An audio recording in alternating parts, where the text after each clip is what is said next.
Game of Thrones நடக்கிறதுக்கு சரியா 36 வருஷத்துக்கு முன்னாடி இரண்டாம் ஏரிஸ் டர்கேரியன் வெஸ்ட்ரோஸோடைய அரசனா முடிசூடப்படுறான். அவனுக்கு பக்கபலமா லானிஸ்டர்ஸ் குடும்பத்துடைய தலைவனான தைவின் லானிஸ்டர் இருக்கான். தைவினும் ஏரிஸும் நெருங்கிய நண்பர்களா இருந்தாங்க. வெஸ்ட்ரோஸ திறம்பட ஆட்சி பண்ணிட்டு வராங்க.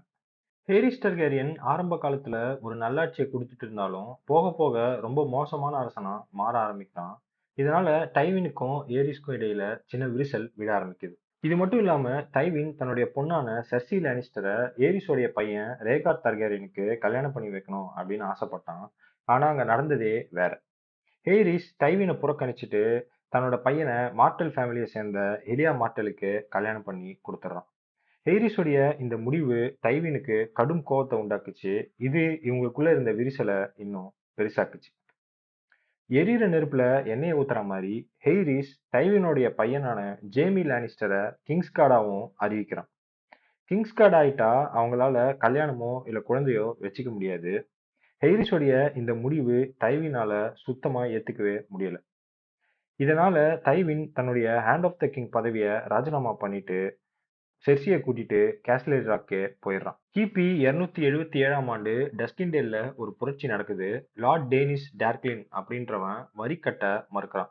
இந்த பிரச்சனை தீரணும் அப்படின்னா ஹேரிஸே நேரடியா வரணும் அப்படின்னு சொல்றான். டைவின் மற்றும் மற்ற மந்திரிகள் தனியா போக வேணாம் அப்படின்னு சொல்லியும் அவங்க பேச்சை கேட்காம ஹேரிஸ் ஒரு சின்ன படையை கூட்டிட்டு டஸ்கின்டேலுக்கு போறான். அங்க போன உடனே சிறை செய்யப்படுறான் ஹேரிஸ். கிட்டத்தட்ட 6 மாசம் சிறையில இருந்த ஹேரிஸ் கடைசியா சர் பாரிஸ்டன் செல்மினால காப்பாற்றப்பட்டு மறுபடியும் கிங்ஸ் லேண்டிங்க்கு வரான். சர் டேனிஸ் மற்றும் அவனுடைய மொத்த குடும்பமும் இந்த சம்பவத்துல கொல்லப்படுது. இந்த சம்பவத்துக்கு அப்புறம் தான் ஹெய்ரிஸுடைய நடவடிக்கையில நிறைய மாற்றங்கள் ஏற்படுது. தன்னை சுத்தி இருக்கவங்களையே நம்பாம தன்னை தனிமைப்படுத்த ஆரம்பிக்கிறான் ஹேரிஸ். தன்னுடைய சொந்த பையன் மனைவியே சந்தேகப்பட ஆரம்பிச்சான். இப்பத்துல இருந்தான் ஹேரிஸ் ஒரு மேட் கிங்கா மாற ஆரம்பிக்கிறான். சின்ன சின்ன தப்புக்கெல்லாம் மக்களை எரிச்சு கொல்ல ஆரம்பிக்கிறான். இன்னொரு பக்கம் ஆரன் ஹால்ல டவுர்னி போட்டி நடத்தலாம் அப்படின்னு முடிவு பண்றாங்க. வெஸ்ட்ரோஸ்ல இருக்க எல்லா ஃபேமிலிஸும் இதுல கலந்துக்கிறாங்க. தர்கேரியன் சைடுல இருந்து ரேகார் தர்கேரியன் கலந்துக்கிறான். பல வீரர்களை இந்த போட்டியில வீழ்த்தி ஜெயிக்கவும் செய்யறான் ரேகார். ஜெயிச்சதுக்கு அப்புறம் அவன் ஒரு மலர் வளையத்தை எடுத்துட்டு போய் தன்னுடைய சொந்த மனைவியான எலியா மார்டலுக்கு கொடுக்காம நெட் ஸ்டார்க்குடைய தங்கச்சியான லைனா ஸ்டார் கிட்ட கொடுக்குறான். இத பார்த்த எல்லாரும் பெரும் அதிர்ச்சிக்கு உள்ளாகுறாங்க. ஏன் எல்லாரும் அதிர்ச்சி அடைகிறாங்க அப்படின்னா ரேகார் ஏற்கனவே கல்யாணமானவன். லைனா ஸ்டார்க் ராபர்ட் பரேத்தினுக்கு நிச்சயம் பண்ணவன். இந்த சம்பவத்துக்கு அப்புறம் சில நாட்கள்லயே ரேகார் தர்கேரியனும் லைனா ஸ்டார்க்கும் காணாம போயிடுறாங்க. ரேகார் லைனாவை கடத்திட்டான் அப்படின்னு ஹேரிஸ் கிட்ட முறையிட வந்த பிரண்டன் ஸ்டார்க்கை சிறைப்படுத்துறான் ஹேரிஸ். தன்னோட பையனுக்கு நியாயம் கேட்டு வந்த ரிக்கார்ட் ஸ்டார்க்கையும் உயிரோட எரிச்சு கொல்றான் ஹேரிஸ். இதுதான் ராபர்ட் ரெபிலியன் ஆரம்பிக்கிறதுக்கு ஒரு மிகப்பெரிய காரணமாகவும் அமைஞ்சது.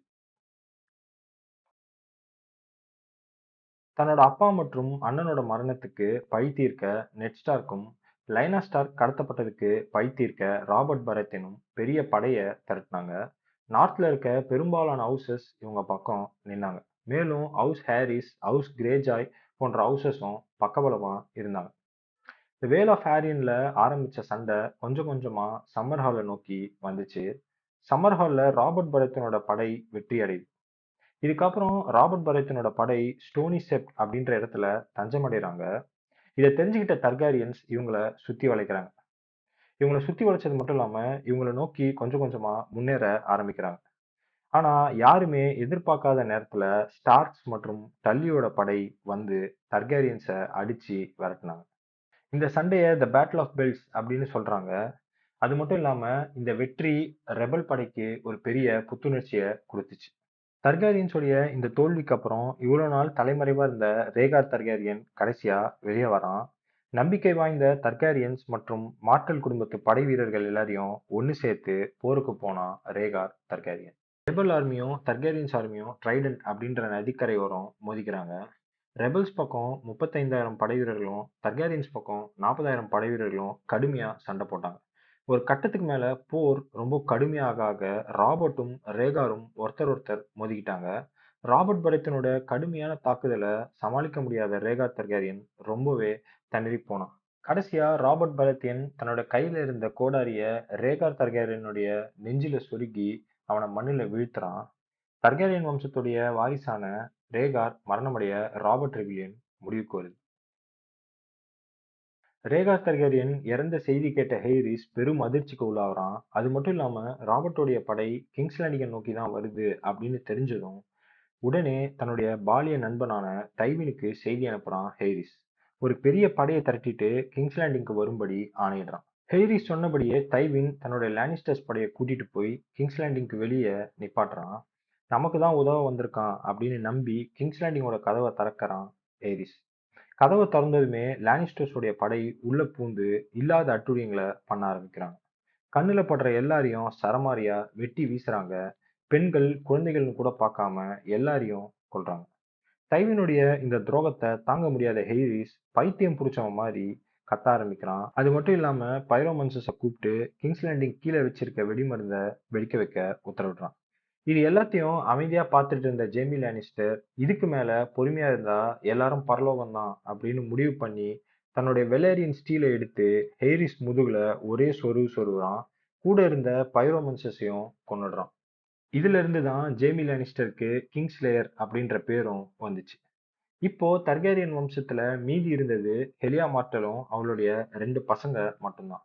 அவங்கள கொல்றதுக்காக டைவின் சர் கிரெகார் கிளிகேன் அப்படின்றவனை அனுப்புறான். சர் கிரெகார் கிளிகேனும் எலியா மார்டல் மற்றும் அவளுடைய 2 பசங்களை கொன்னுடுறான். இதோட தர்கேரியனோட வம்சம் மொத்தமா அழிஞ்சிருது. ராபர்ட் ரெபிலியன் நடந்துட்டு இருக்கப்பவே ஹவுஸ் டைரல்ஸ் பரத்தேன்ஸோடைய ஸ்டார்ம் சென்ட சீஜ் வச்சிடுறாங்க. ஒரு வருஷமா நடந்த இந்த சீஜ்ல ஸ்டார்ம் சென்ட் உள்ள இருந்த மக்கள் சாப்பாடு தண்ணி இல்லாம ரொம்பவே கஷ்டப்படுறாங்க. கண்ணுல கிடைக்கிற எல்லாத்தையும் சாப்பிட ஆரம்பிச்சாங்க. கடைசியா நெட் ஸ்டார்க் தன்னுடைய ரெபிள் படையோட வந்து ஹவுஸ் டைரல்ஸை வீழ்த்தி ஸ்டார்ம் சென்ட சீஜ்ல இருந்து மீட்கிறான். ரேகார் இறந்த செய்தி தெரிஞ்சதுமே ஹெய்ரிஸ் தன்னுடைய மீதி 2 பசங்களை டிராகன் ஸ்டோனுக்கு அனுப்பி வச்சிடுறான். தர்கேரியன் வம்சத்துல யாருமே மிச்சம் இருக்க கூடாதுன்னு கங்கணம் கட்டிட்டு இருந்த ராபர்ட் பரத்தியன் தன்னோட தம்பியான ஸ்டானிஸ் பரத்தியனை அவங்கள கொல்றதுக்கு அனுப்பி வைக்கிறான். ஆனா ஸ்டானிஸ் பரத்தியன் டிராகன் ஸ்டோனுக்கு போறதுக்கு முன்னாடியே அங்க இருந்து எல்லாரும் தப்பிச்சு எசோஸ்க்கு போயிடுறாங்க. இந்த செய்தியை கேட்ட ராபர்ட் பரத்தியன் ஸ்டானிஸ் மேல பெரும் ஏமாற்றமும் கோபமும் அடைகிறான். இதனால ஸ்ட்ராம்சென்ட தன்னுடைய 2வது தம்பியான ரென்லி பரத்தியனுக்கு கொடுத்துட்டு டிராகன் ஸ்டோனை ஸ்டானிஸ்க்கு கொடுத்துட்றான். ராபர்ட்டோட இந்த முடிவு ஸ்டானிஸ்க்கு பெரும் ஏமாற்றத்தை கொடுத்துச்சு. ராபர்ட் மேல தீராத பகையோட தன்னோட நேரத்துக்காக காத்துட்டு இருந்தான் ஸ்டானிஸ். போர் ஒரு வழியா முடிவுக்கு வருது. டைவின் லானிஸ்டர் தன்னுடைய பொண்ணான செர்சிய ராபர்ட் பரத்தியனுக்கு கல்யாணம் பண்ணி வைக்கிறான். ராபர்ட் பரத்தியன் வெஸ்ட்ரோஸோடைய அரசனா பதவியேற்கிறான். இதுக்கிடையில ஸ்ட்ராம்சென்ட்ல இருந்த நெட் ஸ்டார்க்குக்கு ஒரு தகவல் கிடைக்குது. அவனுடைய தங்கச்சி லைனா டவர் ஆஃப் ஜாய்ல இருக்கா அப்படின்னு. நெட் ஸ்டார்க்கும் உடனே கிளம்பி டவர் ஆஃப் ஜாய்க்கு போறான். அங்க காவலுக்கு இருந்த தர்காரியன்ஸ் காவலாளிகளை அடிச்சு போட்டுட்டு உள்ள போறான். அங்க அவனோட தங்கச்சி ஒரு அறையில ரத்த வெள்ளத்துல இருக்கிறத பாக்குறான். என்ன அப்படின்னு கிட்ட போய் பாக்குறான். அப்பதான் அவனுக்கு புரியுது அவளுக்கு ஒரு குழந்தை பிறந்திருக்கு அப்படின்னு. இப்போ லயனா ஒரு பெரிய உண்மைய நெட் ஸ்டார் கிட்ட சொல்றா. அது என்ன அப்படின்னா, ரேகார் என்னை கடத்திட்டு வரல, நானும் அவரும் ஒருத்தர் ஒருத்தரை காதலிச்சோம் அப்படின்னும் அது மூலியமா எங்களுக்கு ஒரு குழந்தையும் பிறந்திருக்கு அப்படின்னு அந்த குழந்தைய காமிக்கிறா லயனா. நெட் ஸ்டார்க்கும் அந்த குழந்தைய கையில வாங்கி பார்க்கறான். இவனை இனிமே நீ தான் பத்திரமா பார்த்துக்கணும் அப்படின்னு சொல்லிட்டு அந்த குழந்தையோட பேரு ஏகான் தர்கேரியன் அப்படின்னு சொல்லிட்டு தன்னோட உயிரை விடுறா லயனா ஸ்டார்க்.